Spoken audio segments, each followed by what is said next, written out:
আজ সবাই আমাকে ব্যর্থ বলে। কেউ আমার কষ্টটা দেখেন, শুধু ফলটাই দেখে।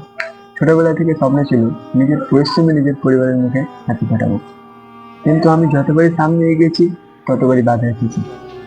মানুষ হাসাহাসি করেছে, অপমান করেছে এবং বলেছে তুই কোনোদিনও কিছু করতে পারবি না।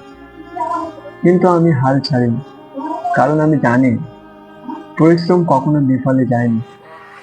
আমি ঠগিয়ে নয়, আমি নিজের যোগ্যতায় জিততে চাই। আর যদি আমি হেরে যাই, কাল আবার চেষ্টা করব। আর সেই দিন সফল হব, আর একদিন সফল হব। আর সেই দিন আমি কাউকে ছোট করবো না,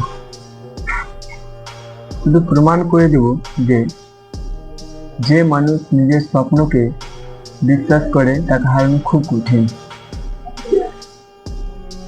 আমি দয়া চাইনি, একটা সুযোগ চাই।